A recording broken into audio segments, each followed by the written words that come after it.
आज की कहानी है हम दर्दों से दूर। हेलो अखिलेश जी, आप फ्री हों तो आज शाम मिलें। जी ज़रूर, मैं तो खाली ही हूँ, मगर कहाँ? हड़बड़ाते हुए अखिलेश ने पूछा।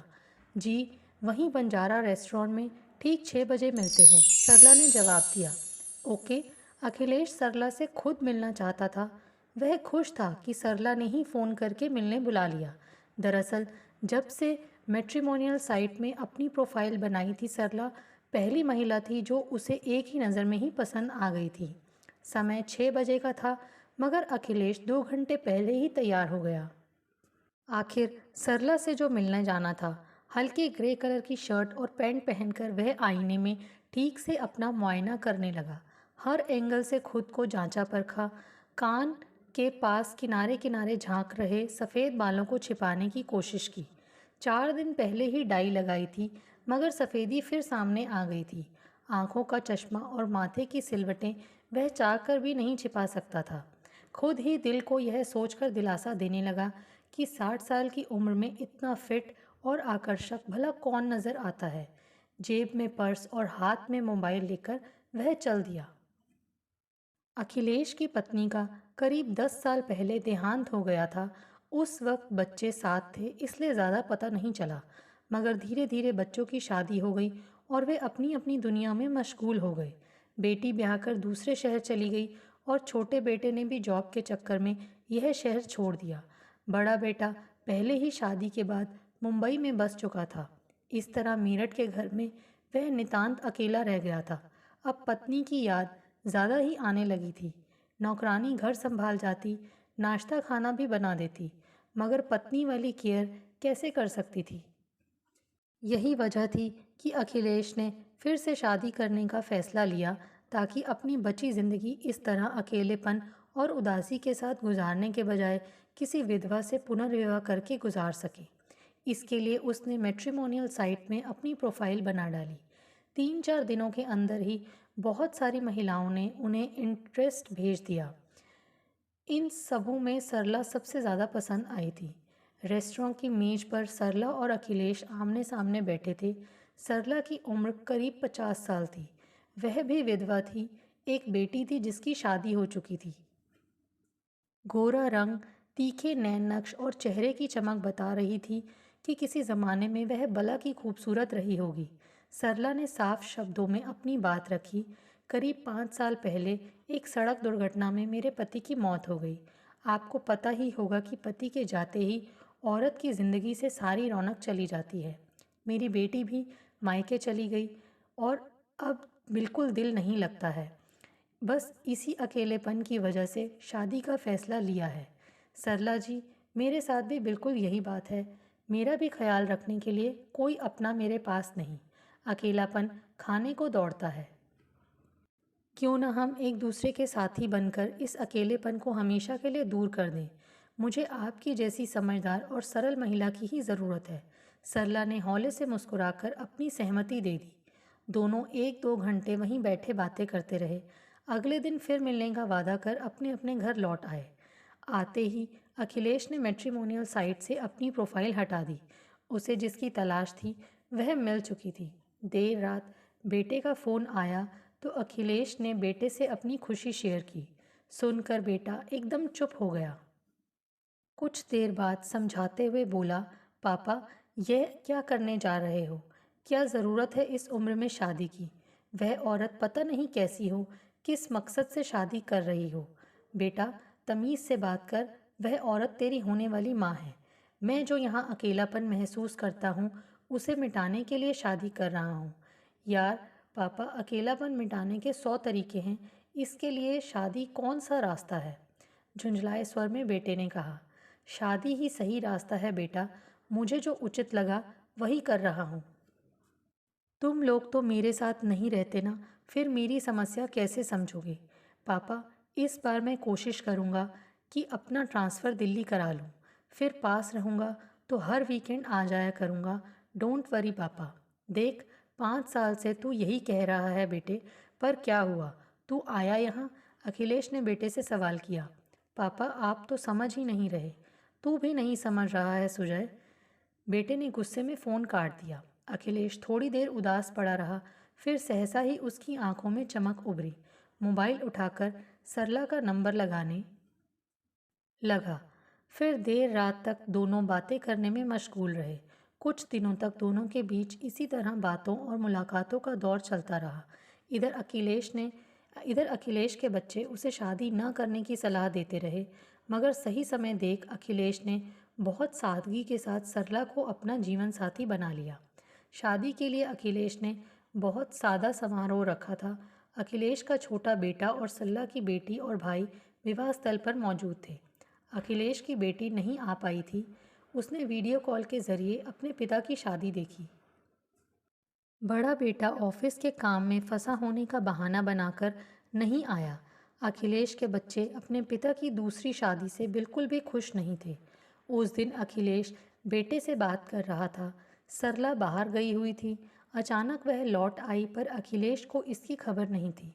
अखिलेश फ़ोन स्पीकर पर रख कर बातें करता था, क्योंकि उसे कम सुनाई देता था। हमेशा की तरह बेटा सरला के खिलाफ जहर उगल रहा था, मगर अखिलेश लगातार उसकी हर बात का प्रतिकार सही दलीलों के साथ पूरे विश्वास से करता रहा। अखिलेश का अपने प्रति यह विश्वास देखकर सरला को बहुत अच्छा लगा। उम्र की परवाह किए बिना नए जीवन की शुरुआत दोनों ने शिमला की वादियों में जाकर किया। उन्होंने वहाँ साथ में बहुत खूबसूरत वक्त बिताया। दोनों काफ़ी खुश थे। अकेलेपन का दर्द एक दूसरे का साथ पाकर कहीं गायब हो चुका था, मगर उनके बच्चों को अभी भी यह शादी रास नहीं आ रही थी। खासकर अखिलेश के बच्चों को डर था कि कहीं सरला उनकी ज़मीन जायदाद न हड़प ले। एक दिन बड़ा बेटा सुजय बिना बताए अखिलेश से मिलने चला आया। आते ही उसने सरला के प्रति रूखा व्यवहार दिखाना शुरू कर दिया। सरला और अखिलेश दोनों ही जानते थे कि वह सरला को पसंद नहीं करता। सरला बहाना बनाकर कुछ दिनों के लिए अपने मायके चली गई। इधर सुजय को पिता से अकेले में बात करने का पूरा मौका मिल गया। उसने अखिलेश को समझाने की कोशिश की। पापा, आप इस बात से अनजान हो कि इस उम्र में विधवा औरतें सिर्फ इसलिए किसी रईस पुरुष से शादी करती हैं ताकि उसकी सारी संपत्ति पर अपना हक जमा सकें। पापा, वह आपकी दौलत लेकर गायब हो जाएगी, फिर क्या करोगे? उसकी नज़र सिर्फ और सिर्फ आपके पैसों पर है। पर तुम ऐसा कैसे कह सकते हो सुजय? क्यों नहीं पापा, यदि ऐसा नहीं तो उसने आपसे शादी क्यों की? सुजय ने सवाल किया। तुमने अपनी बीवी से शादी क्यों की थी? अखिलेश ने उल्टा सवाल किया। अरे पापा, यह तो हर कोई जानता है, परिवार बनाने और परिवार बढ़ाने के लिए। पर शादी की भी एक उम्र होती है। आपको कौन सा अब बच्चे पैदा करने हैं जो शादी करनी थी? सुजय की आवाज़ में चिढ़ थी। ठीक है, बच्चे नहीं पैदा करने, पर तुम्हें शादी के बाद बच्चों के अलावा और क्या मिला? पत्नी का साथ नहीं मिला, उसका प्यार नहीं मिला। पापा, अब इस उम्र में आपको कौन से प्यार की ज़रूरत है? ज़रूरत हर उम्र में होती है बेटा, भले ही रूप बदल जाए, और फिर एक साथ भी तो ज़रूरी है ना। अखिलेश ने उसे समझाने की कोशिश की। पापा, आप चाहे कितनी भी दलीलें दे लो, पर याद रखना, इस औरत की नज़र सिर्फ और सिर्फ आपके पैसों पर है। कहता हुआ सुजय उठ गया। अखिलेश बोलना तो बहुत चाहता था, पर चुप रहा। सुजय के बाद अखिलेश की बेटी भी फ़ोन पर पिता को सावधान करने लग गई। पापा, ध्यान रखना, ऐसी औरतें ज़मीन जायदाद अपने नाम करवाती हैं या फिर गहने और कैश लूटकर फरार हो जाती हैं। कई बार अपने पति की हत्या भी कर डालती हैं। बेटे, ऐसी औरतों से क्या मतलब है तुम्हारा? मतलब विधवा औरतें जो बुढ़ापे में शादी करती हैं। मैंने बहुत से मामले देखे हैं पापा, इसीलिए समझा रही हूँ, बेटी ने कहा। बच्चों ने अखिलेश के मन में सरला के विरुद्ध इतनी बातें भर दी थी कि अब उसे भी इस बात को लेकर शक होने लगा था कि कहीं ऐसा ही तो नहीं है। मैट्रिमोनियल साइट के अपने प्रोफाइल में उसने इस बात का जिक्र भी काफ़ी अच्छे से किया था कि उसके पास काफ़ी संपत्ति है। इधर सरला मायके गई तो उसके घर वाले और बेटी उसका ब्रेन वॉश करने के काम में लग गए। यह तो सच था कि सरला एक साधारण परिवार से संबंध रखती थी, जबकि अखिलेश के पास काफ़ी दौलत थी। सरला की बेटी बहाने से माँ को कहने लगी, तुम्हारे दामाद का काम ठीक नहीं चल रहा। पिछले महीने उनकी बाइक भी बिक गई। माँ, हो सके तो अपने नए पति से कहकर इनके लिए बाइक या गाड़ी का इंतज़ाम करा दो ना, और एक दुकान भी खुलवा दो। वे तो बहुत पैसे वाले हैं ना, मगर वे तुम्हारे पति के लिए यह सब क्या क्यों करेंगे? सरला ने पूछा। अरे माँ, क्यों नहीं करेंगे? आखिर मैं उनकी बेटी ही हुई ना, भले ही सौतेली सही। देख बेटी, तू ब्याहता लड़की है, तेरा अपना घर परिवार है, तेरी देखभाल करना उनकी जिम्मेदारी नहीं। सरला ने दो टूक जवाब दिया। तब तक भाई बोल पड़ा।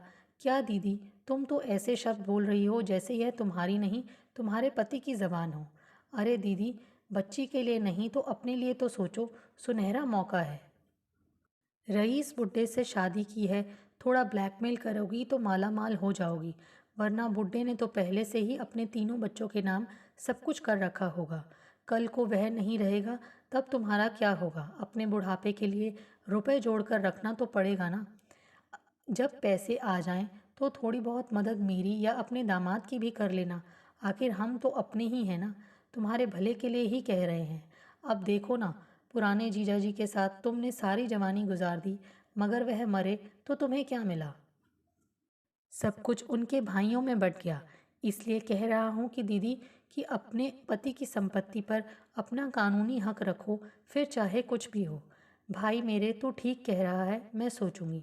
अब ज़्यादा नसीहतें ना दे और अपने काम पर ध्यान दे, कहकर सरला ने बात खत्म कर दी।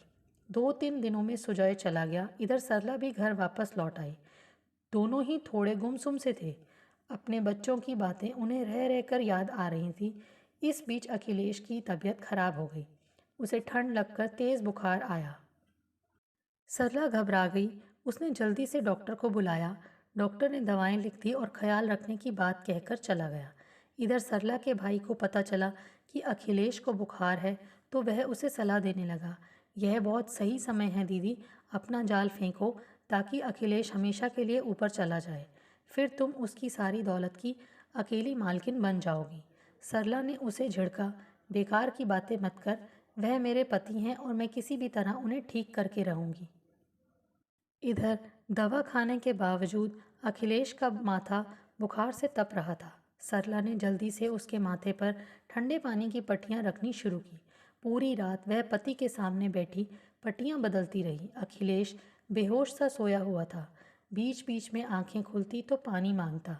सरला जल्दी से उसे पानी पिलाती और साथ में कुछ खिलाने की भी कोशिश करती, मगर वह खाने से साफ इनकार कर देता। सुबह होते होते अखिलेश का बुखार कम हो गया। खांसी भी कंट्रोल में आ गई, मगर इस बीच सरला को बुखार महसूस होने लगा। पति का बुखार उसने अपने सिर ले लिया था। अगले दिन दोनों की भूमिका बदल गई। अब सरला बेड पर थी और अखिलेश उसकी देखभाल कर रहा था। इस तरह एक दूसरे का ख्याल रखते रखते दोनों ठीक हो गए। अब एक अलग तरह का बंधन दोनों एक दूसरे के लिए महसूस करने लगे थे। एक दिन शाम में अखिलेश ने सरला से कहा, मेरी सारी संपत्ति दोनों लड़कों के नाम की हुई है। यह मकान भी बड़े बेटे के नाम है। मैं चाहता हूँ कि हम दोनों कहीं दूर जाकर एक नई जिंदगी की शुरुआत करें। क्या तुम इसके लिए तैयार हो? हाँ ठीक है, इसमें समस्या क्या है? हम सब कुछ छोड़कर कहीं दूर चलते हैं। बस रहने और खाने का प्रबंध हो जाए, फिर हमें किस चीज़ की ज़रूरत। दोनों आराम से एक छोटा सा घर लेकर रह लेंगे। वैसे भी मेरे पहले पति ने मेरे लिए बैंक में थोड़ी बहुत रकम रख छोड़ी है, ज़रूरत पड़ी तो उसका भी उपयोग कर लेंगे। सरला की बात सुनकर अखिलेश की आंखें भीग गईं।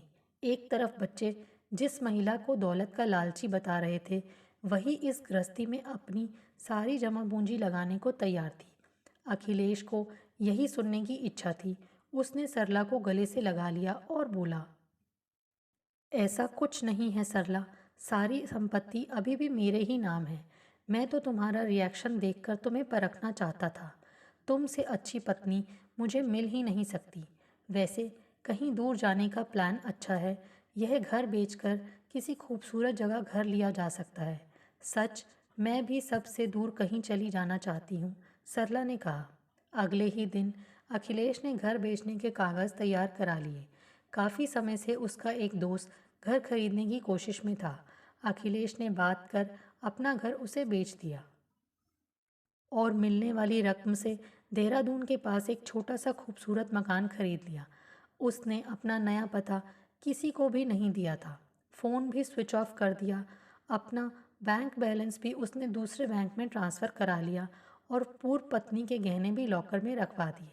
सरला ने भी अपने घर में किसी को नया पता नहीं बताया। सारे हमदर्द रिश्तेदारों से दूर दोनों ने अपना एक प्यारा सा आशियाना बना लिया था। यहाँ वे अपनी ज़िंदगी दूसरों की हर तरह की दखल अंदाजी से दूर शांतिपूर्वक एक दूसरे के साथ बिताना चाहते थे। दोस्तों, आपको हमारी ये कहानी कैसे लगी? प्लीज़ कमेंट्स करके बताइए। Thanks for watching this video.